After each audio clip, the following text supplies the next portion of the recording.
Bab 69.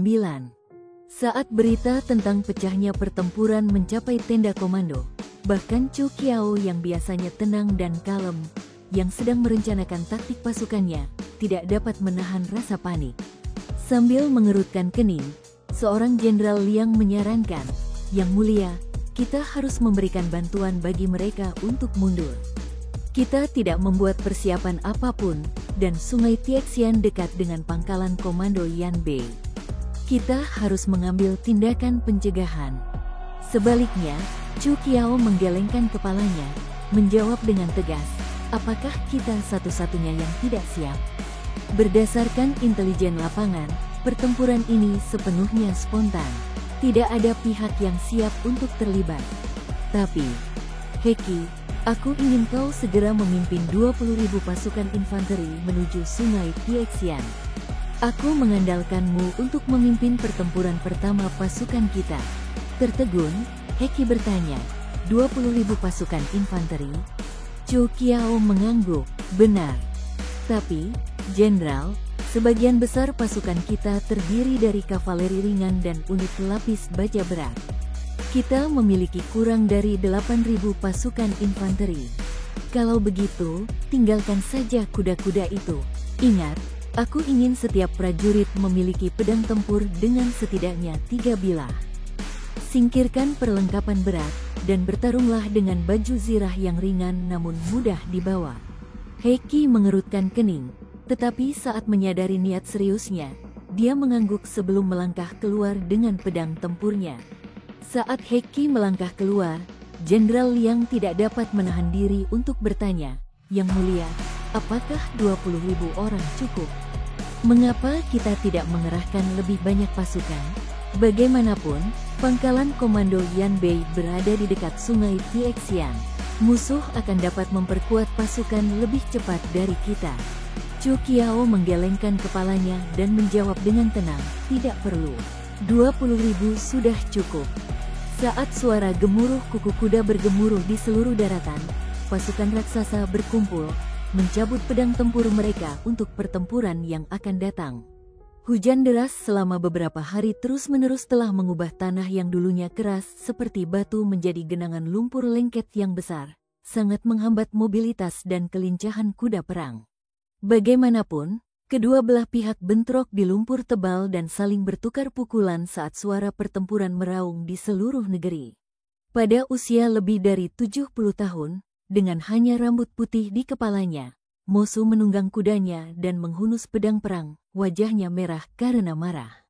Saat para pengawalnya menarik kendali kudanya, mereka berteriak, "Tuan, lari!" sebelum dijatuhkan ke lantai olehnya. Penjaga senior namun veteran itu mengangkat pedangnya dan menyerbu ke depan di atas kudanya sambil berteriak, "Bunuh musuh untuk negaraku," memimpin serangan bahkan setelah dihantam oleh 10 anak panah. Di belakangnya ada pasukannya, termasuk putranya, cucunya yang baru berusia lebih dari 30 tahun, dan cicitnya yang tidak lebih dari 16 tahun. Pada saat Heki dan pasukannya tiba, pertempuran sudah mencapai titik akhir. Para pejabat dan prajurit Kabupaten Wuling, yang terinspirasi oleh keberanian para pemimpin militer mereka, telah melawan dengan gagah berani puluhan ribu pasukan kavaleri. Saat ini, mereka sudah mendekati batas mereka. Heki tidak mengatakan apa-apa, langsung berlari ke medan perang bersama pasukannya. Pertempuran sebelumnya telah mengubah daerah sekitar sungai Tiexian menjadi kolam lumpur, menghambat pergerakan kuda-kuda pasukan kavaleri. Prajurit Yanbei yang berbaju besi berat di atas kuda terpaksa melompat turun dan terlibat dalam pertempuran jarak dekat. Keistimewaan pasukan kavaleri adalah kebalikannya, karena mereka unggul dalam pertempuran jarak jauh di dataran yang luas. Baju besi yang berat dikombinasikan dengan lumpur tebal berarti pergerakan prajurit sangat terbatas. Pembunuhan yang meluas dan suara jeritan memenuhi langit. Saat darah merembes ke bumi, tanah perlahan berubah menjadi merah. Setelah menyadari kerugian mereka, beberapa prajurit Yanbei berusaha melepaskan baju besi berat mereka. Namun, upaya tersebut membuang-buang detik-detik yang berharga di tengah panasnya pertempuran, karena pasukan Heiki mampu membantai mereka tanpa perlawanan. Kedekatan dengan Sungai Tiexian berarti bahwa setiap informasi terbaru tentang pertempuran akan terlebih dahulu diberikan kepada Yan Sun dan bawahannya yang berada di tenda komando. Namun, ini juga berarti bahwa ketika penjaga pangkalan mendengar bentrokan dan teriakan pertempuran, mereka salah mengira suara yang terdengar sebagai upaya untuk menyerang pangkalan, yang menyebabkan mereka mengirim lebih banyak pasukan sebagai bala bantuan. Pada saat Yan Sun memerintahkan kavaleri kembali, sudah terlambat, karena mereka sudah tenggelam dalam kekacauan medan perang. Para jenderal di pangkalan awalnya mengejek pasukan Siuli karena terlalu ambisius. Namun, ketika informasi terbaru tentang pertempuran mengalir masuk, ekspresi mereka menjadi semakin gelisah. Permintaan untuk bala bantuan dengan infanteri ringan ditolak oleh Yan Sun sambil menggelengkan kepalanya. Dia menyadari bahwa sudah terlambat, karena medan yang sempit di sepanjang Sungai Tiexian berarti bahwa lebih dari 50.000 pasukan dan kuda terkonsentrasi di sebidang tanah kecil yang bertindak sebagai titik cekik. Bala bantuan atau upaya apapun akan menyebabkan pertumpahan darah dan kerugian lebih lanjut yang hanya akan berakhir sia-sia. Namun, ia menolak untuk membiarkan masalah itu berlalu begitu saja. Pertempuran pertama di Hansui adalah yang paling penting, karena kekalahan akan sangat memengaruhi moral pasukan, yang kemudian akan semakin memengaruhi hasil pertempuran di masa mendatang. Segera, Yan Sun memerintahkan pengerahan penuh pasukannya menuju Wei Liao untuk serangan habis-habisan. Saat bulan mulai terbit bersama dengan kegelapan malam yang menyelimuti daratan, seorang perwira muda Yan Bei sekali lagi menekankan pendapatnya bahwa menjadi pihak yang bertahan berarti pasukan Yan Bei harus berkonsentrasi di sekitar Hansui Pass untuk mempertahankan pasukan mereka. Awalnya mengabaikannya, Yan Sun menjadi sangat frustrasi dengannya sehingga ia memerintahkannya untuk dijebloskan ke dalam sel. Tanpa peringatannya yang menyebalkan, Yan Sun akhirnya bisa tenang dan memikirkan pilihan yang tidak mulia ini. Ahli strategi militer, para prajurit, dan bahkan para jenderal yang telah mendukungnya melalui banyak pertempuran semuanya bingung dengan niatnya saat ini. Memang, tujuan pasukan Siuli adalah untuk mencapai ibu kota Liang untuk membantu kaisar melawan pengepungan Putri Jing'an. Untuk melakukannya, mereka melewati Hansui Pass adalah suatu kepastian mutlak. Ini berarti bahwa selama mereka memusatkan pasukan mereka di Hansui Pass, pertarungan dengan pasukan Siuli adalah suatu kepastian. Berada dalam posisi bertahan juga berarti bahwa mereka dijamin akan menderita lebih sedikit korban dan kerugian melawan musuh mereka.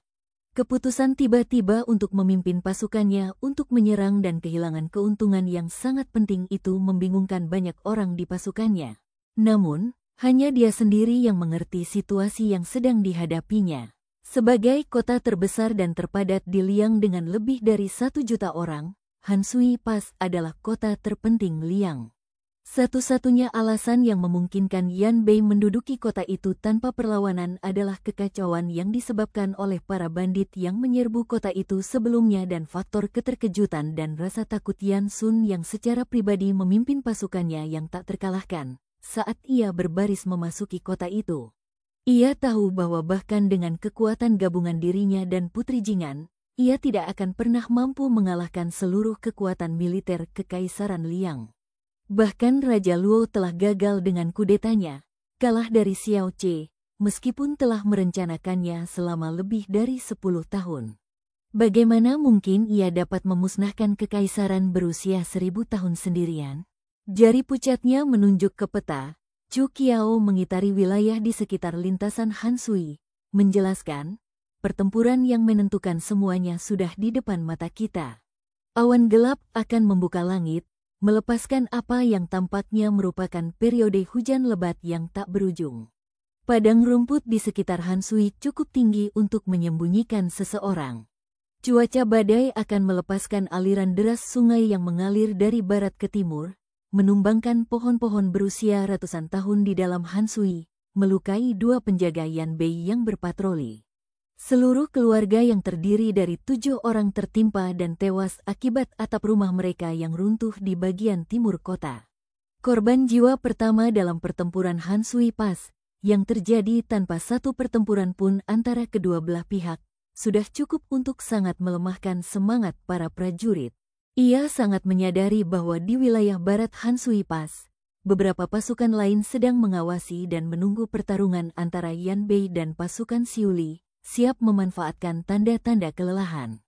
Semua ini hanya berfungsi untuk menyoroti pentingnya pertempuran di Sungai Tiexian. Meskipun itu hanya pertempuran kecil, itu adalah pertempuran yang tidak dapat ditanggung Yan Bei. Memimpin serangan berarti dia mampu menutupi fakta ini sambil memberinya inisiatif strategis dan menunjukkan kemampuan sebenarnya dari pasukan Yan Bei. Ahcu, pertempuran di Sungai Tiexian mungkin tidak disengaja, tetapi proses berpikirmu berada di level lain. Dalam kegelapan, Yan Sun duduk di kereta kerajaannya, mengenakan jubah hitamnya saat dia melihat lampu-lampu kota yang jauh. Di depannya, konvoi 8 kuda perang berbaris. Seorang penari setengah jongkok di jalur keretanya, kulitnya halus seperti sutra, sosoknya setipis bunga. Mengangkat kepalanya dan bersulang dengan segelas anggur, dia berkata, "Saya berharap Yang Mulia kemenangan yang menakjubkan. Semoga orang-orang yang menyedihkan di kota ini dihancurkan. Kemuliaan bagi Yan Bei." Yan Sun menatapnya dalam diam sambil menyeringai. "Apakah Anda dari Yan Bei?" Penari itu, terkejut, segera menjawab, "Saya dari Han Sui. Tapi, saya telah menghormati Yang Mulia untuk waktu yang lama. Sekarang saya berada di samping Anda, saya juga milik Anda. Tentu saja, saya milik Yan Bei." Yan Sun tersenyum semakin dalam. "Saya telah menyerbu tanah Anda dan membunuh warga Anda. Mengatakan Anda milik saya menunjukkan kesetiaan Anda kepada saya." Gembira karena dia terkesan, penari itu buru-buru menjawab, "Tentu saja saya milik Anda, Yang Mulia. Selama Anda meminta, saya akan melakukan apa saja untuk Anda." "Apa saja?" Yan Sun mengangkat alisnya sedikit dan menjawab. "Ya," jawab penari itu menggoda saat dia meletakkan dadanya di pangkuannya, sebelum menggigit bibir bawahnya dan berbisik, "Apa saja?" Yan Sun tertawa terbahak-bahak sebelum dia menoleh ke pelayannya di sampingnya dan berkata, "Dia bilang dia akan melakukan apa saja untukku. Saat kita menyerang kota Weiliao nanti, tempatkan dia di garis depan." Hampir seketika, pengawalnya menangkap penari itu. Wajahnya pucat seolah-olah dia telah kehabisan darah. Dengan panik, dia berteriak, "Yang Mulia, tolong kasihanilah. Saya hanya seorang wanita biasa. Saya tidak bisa bertarung. Tolong kasihanilah." Dia diseret pergi saat dia berjuang. Yan Sun bersandar di kursinya saat dia diam-diam menggoyangkan gelas anggur di tangannya, bergumam saat melakukannya, "Ada apa?" Kemudian, dia tertawa dingin dan mengejek. Sementara itu, wanita lemah lainnya berdiri di kota Weiliao. Dia ditutupi baju besi saat dia berdiri di blok-blok kota yang menjulang tinggi, melihat ke bawah ke formasi militer di bawah. Ribuan obor yang menyala tampaknya mengubah malam menjadi siang, saat seberkas cahaya melintas di cakrawala. Dia sangat menyadari bahwa Yan Sun berada di suatu tempat di antara ribuan obor. Karena sudah lama tidak bertemu satu sama lain, hari ini adalah hari di mana mereka akan bersatu kembali. Mungkin, kedatangan hari ini telah diharapkan. Bagaimanapun, seperti anak yang keras kepala, takdir akan selalu menemukan jalan untuk mengejar ketinggalan. Berdiri di blok-blok kota yang menjulang tinggi, Chu Qiao mengangkat kepalanya sedikit, angin menggoyangkan rambutnya saat api di bawah menyinari langit malam yang merah. Bertahun-tahun yang lalu, mereka berdiri bahu-membahu, mencambuk pisau mereka untuk memecahkan kunci penjara, meninggalkan jejak darah di belakang mereka saat mereka mengamuk keluar. Apakah mereka akan melakukan hal yang sama saat itu, jika mereka tahu apa yang menanti mereka hari ini? Dia memejamkan mata sambil mempertahankan ekspresinya yang tegas, pikirannya terus berubah. Tidak seorang pun tahu kapan gelombang serangan berikutnya akan terjadi. Saat dia memegang pedangnya erat-erat, seorang pria turun dari surga ke arahnya, diam-diam menatapnya. Pada saat itu, Dia tampaknya dibawa kembali ke musim itu, di mana bunga Krabapple sedang mekar penuh. Xiao Ce, aku akan menjaga tempat ini untukmu. Tiba-tiba terdengar suara gemuruh. Seorang pria bertelanjang dada berdiri di bawah lampu merah di panggung yang menjulang tinggi, memukul-mukul genderangnya. Gema genderang itu menusuk dada semua orang, seolah-olah bumi itu sendiri sedang bergerak. He Xiao kemudian mengangkat busurnya, menariknya hingga mencapai ketegangan maksimum. Saat dia melepaskannya, sebuah anak panah berapi melesat keluar, menerangi langit seperti hujan meteor. Namun, hampir seketika, musuh membalas dengan anak panah berapi mereka sendiri. Kecepatannya yang lebih cepat menghancurkan anak panah He Xiao menjadi berkeping-keping sebelum tanpa henti melanjutkan perjalanannya.